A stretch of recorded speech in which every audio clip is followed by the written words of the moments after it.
and Mrs. Michelle Obama.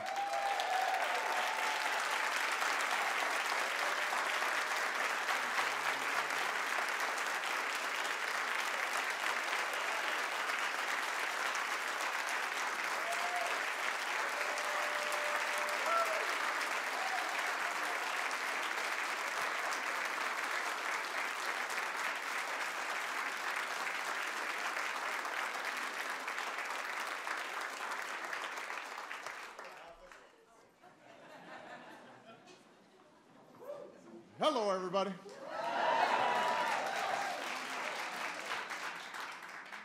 Welcome to the White House for the latest in our series celebrating the music that has shaped our American story. And as someone who always shares this house with brilliant, creative, talented, somewhat stubborn women,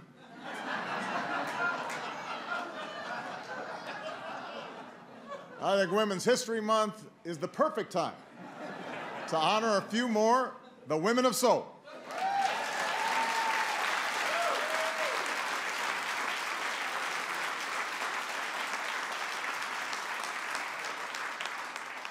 This is a really good lineup.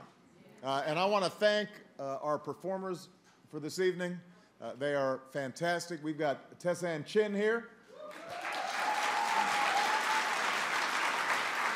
We've got Melissa Etheridge.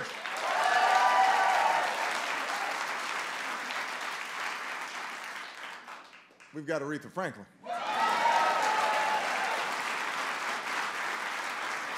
We've got Ariana Grande.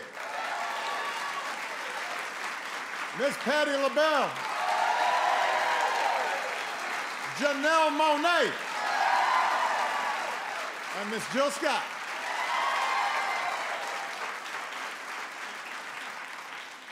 That is a lineup. I can't wait. Finally, I want to make a quick public service announcement. When Aretha Franklin first walked into Fame Studio in 1967, most of the other musicians had never heard her sing live before. When they did, one of them said, "The floors rumbled and the walls shook. My brain shook. It was magic." So my advice to everyone tonight is simple. Hang on. The Queen of Soul is in the building. If she blows your mind, it'll be okay.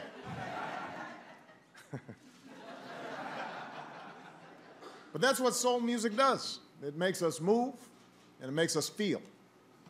To quote Jill Scott, soul music is about reaching and touching people on a human level. For many of the performers here tonight, it all began on Sunday morning. Growing up in Detroit, Aretha sang at her father's church and recorded her first album at that church when she was just 14 years old. Patti LaBelle was painfully shy, I cannot believe that, but this is what I have been told, until she sang a solo in front of the congregation and got a standing ovation. That's when she realized she could do something special. Eventually, artists like Aretha and Patti began mixing gospel with R&B and rock and pop.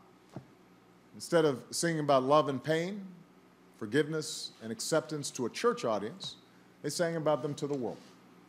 And the world had never heard anything like it. When Aretha first told us what R-S-P-E-C-T meant to her, she had no idea it would become a rallying cry for African Americans and women, and then everyone who felt marginalized because of what they looked like or who they loved. They wanted some respect. Later, when somebody asked her why it had such an impact, she said, "I guess everybody just wants a little respect." Today, they still do. Aretha had already won 11 Grammys by the time Janelle Monáe was born, but as a teenager struggling to make it in New York, Janelle worked as a maid, singing for the other women as they cleaned houses together. And she says the experience inspired her to write music for people like them, because they need it the most. And when Melissa Etheridge was growing up, she fell in love with artists who had something to say. She remembers thinking, I can't wait until I get up there and sing the truth. And ultimately, that's what soul is all about, telling some truth. And tonight, we're in for a healthy dose of truth from some of the finest voices there are. So without further ado, I'd like to introduce a true American treasure, the one and only, Miss Patti LaBelle.